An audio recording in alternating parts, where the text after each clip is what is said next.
नमस्कार दोस्तों, स्वागत है आप सभी का सुपर आईएएस पर। एक बहुत ही शॉकिंग और बहुत ही सरप्राइजिंग न्यूज़ सामने आई है। ये न्यूज़ आज से 2 दिन पहले सामने आई थी, जब ये बताया जा रहा था कि कुछ 4 से 5 लोग हैं जो कि भारत के अलग अलग राज्यों को बिलोंग करते हैं और इनके द्वारा एक ऐसा रैकेट चलाया जा रहा है, एक ऐसा पूरा का पूरा झांसा चलाया जा रहा है जिसके चलते ये कई सारे लोगों को गवर्नर की या फिर राज्यसभा की सीटें ऑफर कर रहे थे। जी हाँ, आपने बिल्कुल यहाँ पे सही सुना कि जो गवर्नमेंट के अंदर आने वाली बड़ी बड़ी पोस्ट हैं, फॉर एग्जांपल गवर्नर, या फिर अगर राज्यसभा की बात करें तो एक मेंबर ऑफ पार्लियामेंट, या फिर किसी और मंत्रालय में किसी अच्छी पोजीशन पे, या फिर किसी पर्टिकुलर गवर्नमेंट में किसी मिनिस्टर की पोजीशंस तक को ऑफर किया जा रहा था इन 4 से 5 लोगों के द्वारा। और इसमें जो पूरी की पूरी रकम इन्वॉल्व थी, जो ये यहाँ पे गैंग चल रही थी, जिन लोगों से ये पैसा ले रहे थे, ये लगभग 100 करोड़ के आसपास की रकम यहाँ पे इन्वॉल्व थी। कहा जा रहा है कि ये पूरे 100 करोड़ का रैकेट था जिसको कि सीबीआई के द्वारा अब बेसिकली बस्ट कर दिया गया है। सीबीआई ने इसका भांडा फोड़ दिया है। आप लोग यहाँ पे देख सकते हैं, इकोनॉमिक टाइम्स की ये वाली खबर है जिसमें कि बताया जा रहा है सीबीआई बस racket falsely promising governorship Rajya Sabha seats for ₹100 crore. ये वाली खबर दोस्तों 25 जुलाई को सामने आई थी। इसमें हम लोग बात करेंगे पहली बात तो कि ये 4 लोग कौन है, किस किस स्टेट को बिलोंग करते हैं, और इसमें एक 5वां इंसान भी है जो कि फिलहाल फरार है, जिसको कि सीबीआई ने पकड़ने की कोशिश करी, लेकिन उसी इंसान के द्वारा सीबीआई के ऊपर अटैक कर दिया गया और वो बेसिकली वहां से भाग निकला। एंड ऑल्सो हम डिस्कस करेंगे कि ये किस तरीके से इस रैकेट को चला रहे थे। इनके खिलाफ जो एफआईआर फाइल करी गई है उसकी कुछ डिटेल्स सामने आई हैं। बहुत ज्यादा गहराई में नहीं जा पाएंगे बिकॉज एफआईआर की बहुत ज्यादा डिटेल्स सामने नहीं पेश करी गई हैं। एंड ऑल्सो जब पूरा का पूरा केस सीबीआई की स्पेशल कोर्ट में गया तो उन्होंने वहां पे क्या किया उसके बारे में जानकारी भी आपको दी जाएगी। चलिए शुरू करते हैं दोस्तों मेरे साथ। यदि आप लोग मेरे साथ जुड़ना चाहते हैं तो यहाँ पर दिए गए टेलीग्राम चैनल के माध्यम से जुड़ सकते हैं। इसके अलावा अगर आपने अभी तक हमारे चैनल को सब्सक्राइब नहीं किया है so please do that, so that आपको हमारी सभी वीडियो के नोटिफिकेशंस टाइम टू टाइम मिलते रहें। राइट, सो जैसा कि मैंने आपको बताया, सीबीआई के द्वारा बेसिकली इस 100 करोड़ के रैकेट का भांडा फोड़ दिया गया है। Racket promising a Rajya Sabha seat for up to ₹100 crore has been busted by the central bureau of investigation. In fact जो यहाँ पे आरोपी थे वो यहाँ पे राज्यपाल तक की सीटें ऑफर कर रहे थे। बेसिकली वो ये कह रहे थे कि हमारे सरकार में बहुत ऊंचे कॉन्टैक्ट्स हैं, बहुत लोगों को हम लोग जानते हैं और आपको हम लोग डायरेक्टली एक गवर्नर तक की सीट भी यहाँ पे दिलवा सकते हैं अगर आप लोग हमें सो एंड सो ऑफर करेंगे। ये सब सीबीआई ने कैसे किया? सीबीआई बेसिकली जो ये यहाँ पे लोग थे इनकी कॉल्स को सुन रही थी फोन इंटरसेप्शन के माध्यम से पिछले कुछ हफ्तों से, और ये कई सारी व्हाट्सएप कॉन्वर्सेशंस को भी इनके द्वारा यहाँ पे बेसिकली एविडेंस मटेरियल में लिया गया है। कई लोकेशंस पे इनके द्वारा रेड कंडक्ट करी गई, सर्च कंडक्ट करी गई, जिसमें से इन्होंने दिल्ली में जाकर के, उत्तर प्रदेश में जाकर के, महाराष्ट्र और कर्नाटका में जाकर के अलग अलग लोकेशंस पे जब रेड करी है तब जाकर के इनको ऐसा बहुत सारा मटेरियल मिला जिसमें कि इनको मालूम पड़ा कि अच्छा इस तरीके से ये पूरा का पूरा कारोबार यहाँ पर चल रहा था। और ये एविडेंस इकट्ठा करने के बाद बेसिकली इन 4 लोगों को यहाँ पे अरेस्ट कर लिया गया है। आपके सामने है ये वाली 4 people have been arrested. The central probe agency caught the accused just before money exchange hands. अच्छी बात क्या हुई कि अभी जो है पैसा, जो भी यहाँ पे लोग इस झांसे में फंसे थे उन्होंने पैसा अभी तक इन 4 लोगों को दिया नहीं था, तो उसके पहले ही एफआईआर फाइल हो गई थी, उसके पहले ही इन 4 लोगों को अरेस्ट कर लिया गया था।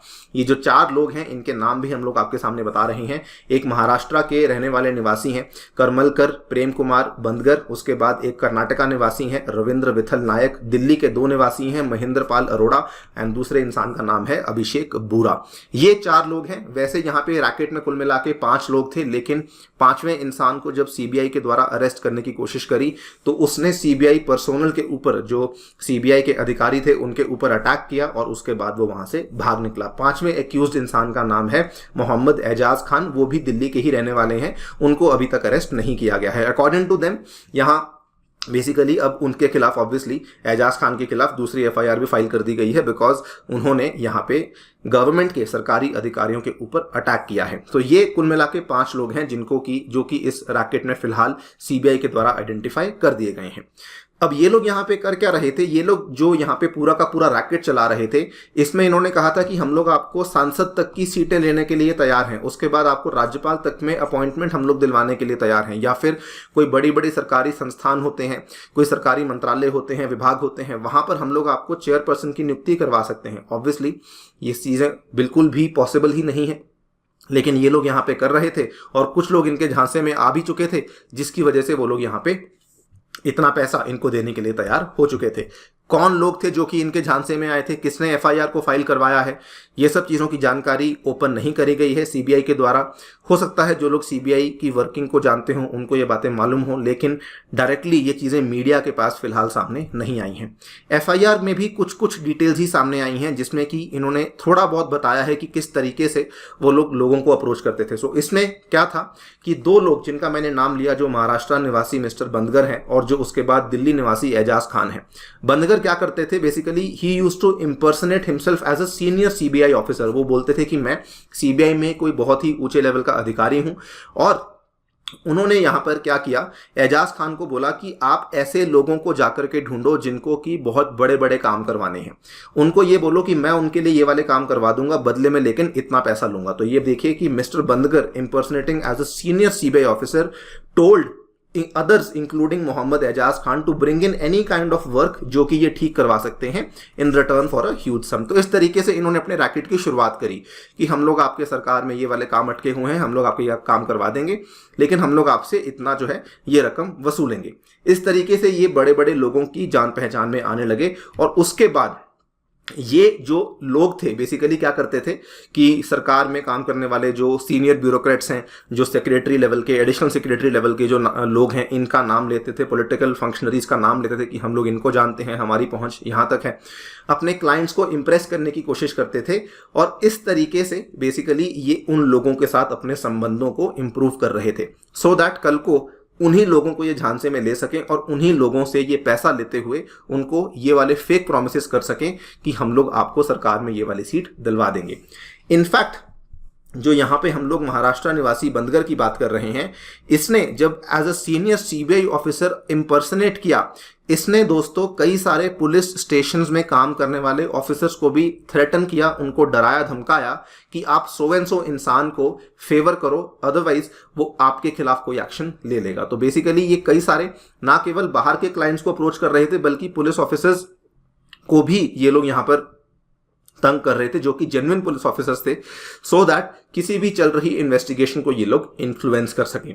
सो इस तरीके से अगेन ऐसा सुनने में लगता है कि डिटेल्स बहुत सामने नहीं आई हैं, एफआईआर भी बहुत ज़्यादा डिटेल में यहाँ पर हो सकता है रजिस्टर करी गई हो, लेकिन मीडिया के पास बहुत ज़्यादा डिटेल सामने नहीं आई है। बट ये मोटा मोटा तरीका है जिसके माध्यम से ये लोग इस पूरे रैकेट को चला रहे थे। सबसे हैरानी वाली बात क्या है कि 25 जुलाई को जब इन 4 लोगों को अरेस्ट किया गया, इमीडिएटली उसके बाद इनको सीबीआई कोर्ट में दोस्तों पेश किया गया, एंड सीबीआई कोर्ट की जो स्पेशल सीबीआई कोर्ट होती है उसके द्वारा कुछ ही घंटों में इन 4 लोगों को बेल भी दे दी गई है।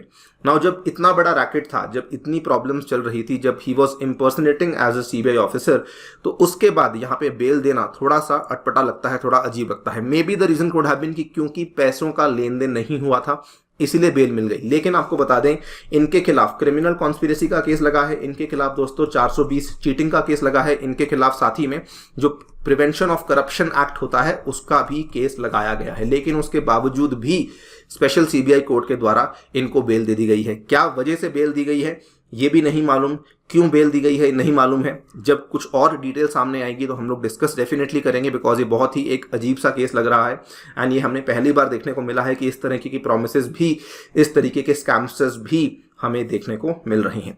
बाकी आप लोगों की क्या राय है डेफिनेटली हमें बताइए कमेंट सेक्शन में। जाने से पहले बताना चाहूंगा दोस्तों, अगर आप लोग अपनी यूपीएससी की तैयारी को घर बैठ के शुरू करना चाहते हैं तो आप लोग ऐसा कर सकते हैं using text book super coaching, जिसके एक सिंगल सब्सक्रिप्शन के माध्यम से आपको मिलेंगे स्टडी नोट्स, आपको मिलेंगे डाउट रेजोल्यूशन, आपको मिलेंगे मॉक टेस्ट, और साथ ही में आपको टेक्स्ट बुक के टीचर्स के द्वारा भी यहाँ आपको लेक्चर्स अवेलेबल करवाए जाएंगे। ये सभी चीजें आप लोग अवेल कर सकते हैं केवल 30,000 रुपीज पर एनम में, जिसमें कि आपको 20% डिस्काउंट मिलेगा अगर आप लोग मेरा special referral code A2 sir इस्तेमाल करते हैं। Thank you so much for listening, stay tuned and